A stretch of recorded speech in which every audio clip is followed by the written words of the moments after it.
Hello good morning student. आज हम फिर से उपस्थित हुए हैं यहाँ पे कि हम उन क्वेश्चनों की बात करने आए हैं जो क्वेश्चन हमारे एग्ज़ाम पैटर्न के अकॉर्डिंग इम्पॉर्टेंट्स हैं। जैसे कि क्वेश्चन जो हमारे हर साल एग्ज़ाम में पूछे जाते हैं, हम उन्हीं क्वेश्चनों की बात करेंगे। शॉर्ट क्वेश्चंस की बात करें तो ये बहुत आता है। लेंज का नियम क्या है? लेंज का नियम किसे कहते हैं? कहते हैं, ठीक है, किसे कहते हैं? उत्तर आपका क्या बनाओगे आप? आंसर, इसका आंसर आप हेडिंग डालेंगे लेंज का नियम। हेडिंग डाल के लिखेंगे लेंज के नियम अनुसार, लेंज के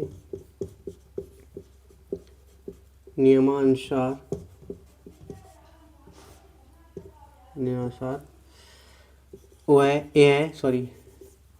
यह उसी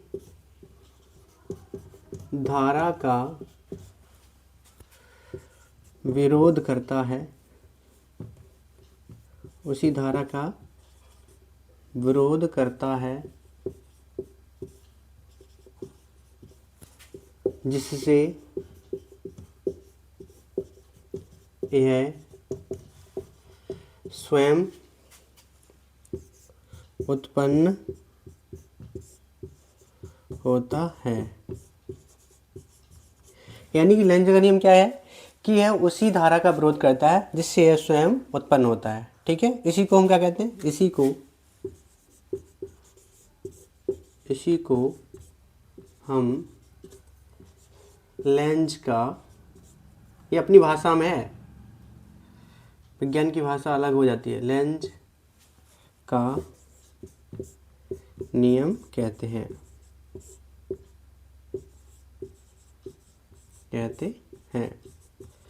सभी स्टूडेंट इस क्वेश्चन को लिख लेंगे। ये क्वेश्चन बहुत एग्जाम पैटर्न के तौर पे इम्पोर्टेंट है। ओम का नियम प्रश्न आता है, ओम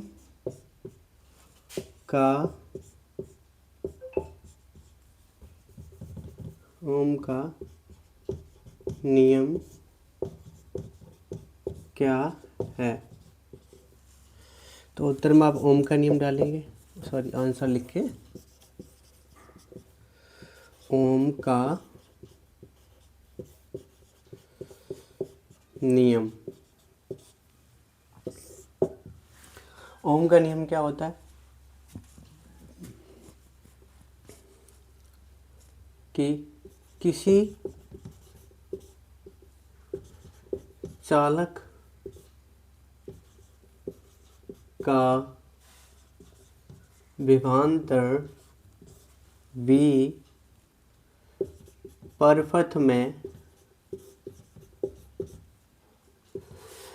प्रवाहित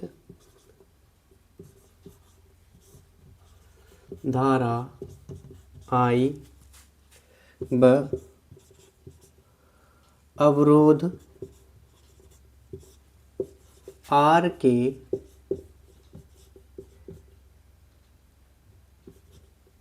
गुणनफल के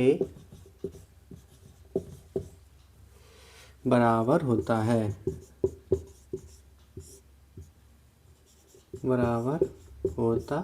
है। कैसे लिख पाएंगे? V बराबर I R, ये ओम का नियम होगा। ऐसे प्रश्न दूसरा कैसे बना सकते हैं? धारा और प्रतिरोध में संबंध स्थापित किए। किसी चालक का विभवांतर और धारा और प्रतिरोध में आपको संबंध स्थापित करना है, तो अभी यही आपको यही लिखना है। ठीक है, ये क्वेश्चन इंपॉर्टेंट है, ये भी आप लिख लेंगे। क्वेश्चन नंबर 3, PN संधि डायोड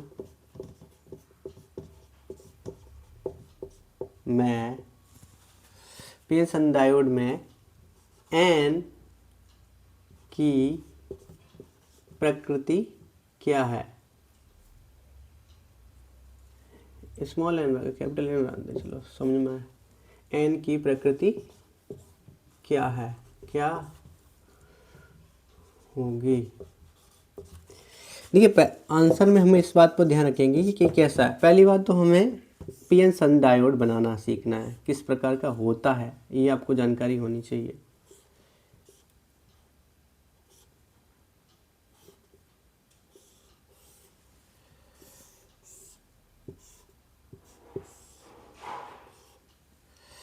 ये बैटरी जुड़ी हुई है, ये तो इधर वाला पी होता है, इधर वाला एन होता है। तो इसकी प्रकृति बताने के क्या करेंगे हम, यानी कि यहाँ देखिए पी सिरा किससे जुड़ा हुआ है, धनात्मक सिरे से जुड़ा हुआ है। पी किससे जुड़ा हुआ है, धनात्मक से, और एन किससे जुड़ा हुआ है, ऋणात्मक से। तो उत्तर में क्या लिख देंगे, पी एन संधि डायोड में एन ऋणात्मक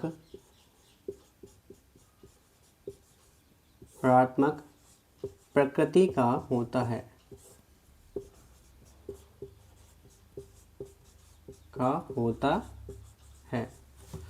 समझ पाए। और P कैसा हो जाएगा, धनात्मक, अर्थात जो P के इलेक्ट्रॉन से किसकी तरफ जाएंगे, N की ओर जाएंगे, और N के किसकी तरफ आएंगे, P की ओर जाएंगे। एक क्वेश्चन ये भी आता है, यदि एक लेंस की क्षमता, ये चौथा क्वेश्चन है, यदि एक लेंस की क्षमता 5 डायोप्टर है, 5 डायोप्टर है, तो उस लेंस की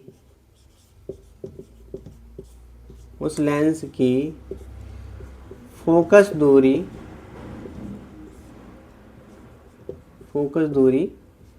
कितनी होगी,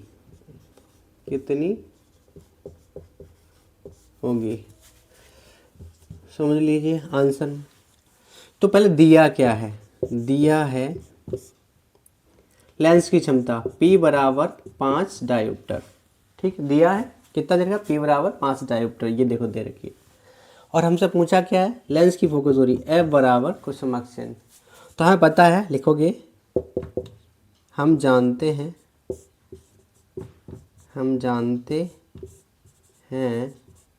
कि, क्या जानते हैं, सूत्र क्या होता है, F बराबर, सॉरी बेटा, F बराबर क्या होता है, F बराबर होता है 100/P। हमें जब सेंटीमीटर में निकालना होता है तो हम 100 ले लेते हैं, अगर मुझे मीटर में निकालना होता है तो हम 1 लेते हैं यहाँ पे, ठीक है। तो रखिए वैल्यू F बराबर 100 P की वैल्यूशन कितनी है बेटा, 5, 20 आ जाएगा, 20 पंचे 100 होते हैं। तो क्या लिखोगे, F बराबर, यहाँ लिख दोगे F बराबर 20 सेंटीमीटर। आंसर कितना आसान है, बट ये छोटे छोटे क्वेश्चन जो होते हैं हम उन्हें नहीं कर पाते तो हमें दिक्कत होती है, इसलिए हम इन छोटे छोटे क्वेश्चन पर ज़्यादा ध्यान दें जिससे कि हमें समझ पाए। देखिए इसी क्वेश्चन को हम बदलते हैं थोड़ा, ये आप उतार लेंगे, इसको थोड़ा पलट दें,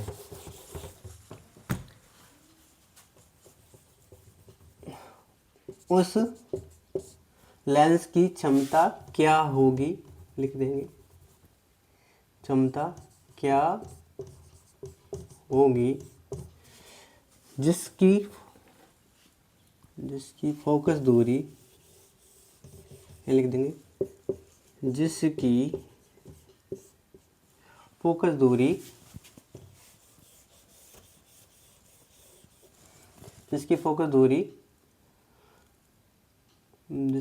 दूरी 25 सेंटीमीटर है। अब ये क्वेश्चन वही सेम लग रहा है, बस आपसे अब क्या पलट दिया गया, क्या अब इसमें क्या दिया है, लिखेंगे आंसर में, दिया है F बराबर दे रखा है आपका 25 सेंटीमीटर, और आपसे पूछा क्या, लेंस की क्षमता क्या होगी, तो क्षमता क्या होती है, P बराबर क्वेश्चन मार्क चिन्ह, समझ गए। तो सूत्र क्या, अभी मैंने देखो सेंटीमीटर में फोकस दूरी थी, तो सेंटीमीटर वाला सूत्र क्या हो जाएगा, P बराबर 100/F, ये सूत्र लगाएंगे, लगाइए। तो P बराबर 100/4 सॉरी 25, कितनी है फोकस दूरी, कितनी है 25, काटो 25 चौकू 100, तो P बराबर कितना आ गया 4 डायोप्टर। ये प्लस माइनस में भी हो सकता है, ठीक है, यहाँ प्लस माइनस में भी दे सकते हैं और उस तरीके से आप निकाल पाओगे। क्या ये समझ में आ रहा है क्वेश्चन, ये हमारा 5वां क्वेश्चन था, समझ में आ रहा है, ठीक है, चलिए आगे बढ़िए।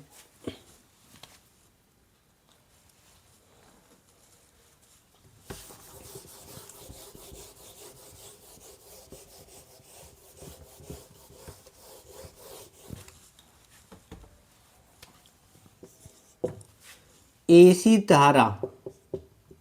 धारा व डीसी धारा का ग्राफी आरेख खींचिए, ग्राफी आरेख खींचिए। देखिए ऐसे प्रश्नों क्या होता है, आंसर में आपको ध्यान देना। एसी क्या होती है, एसी होती है अल्टरनेटिव करंट, जिसे हम बोलते हैं प्रत्यावर्ती धारा। क्या बोलते हैं, प्रत्यावर्ती धारा। एसी, एसी मतलब होता है अल्टरनेटिव करंट, जिसे हम हिंदी में बोलते हैं प्रत्यावर्ती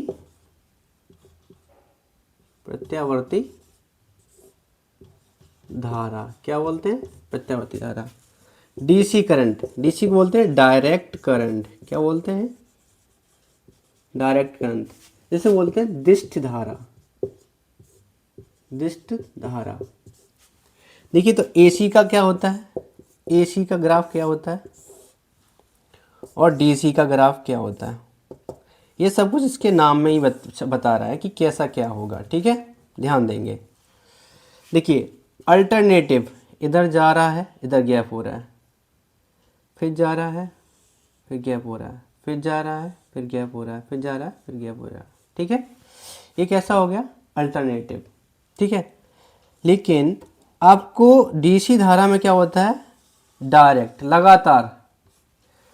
तो ये आपका आरेख दर्शाता है अल्टरनेटिव और डायरेक्ट करंट का, समझ गए।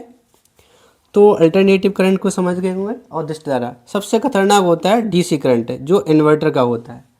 डीसी करंट इसलिए हानिकारक बोला जाता है क्योंकि इसमें लगातार धारा प्रवाहित होती रहती है और ये बहुत हानिकारक होती है। एसी करंट थोड़ा मतलब झटका जैसा महसूस करेंगे आप, लेकिन इसमें आपको झटका नहीं लगेगा, समझ गए। तो हानिकारक कौन है, डीसी वाला, जिससे आप कमजोर समझ रहे हैं, बैटरी वाला, वही ज़्यादा हानिकारक है।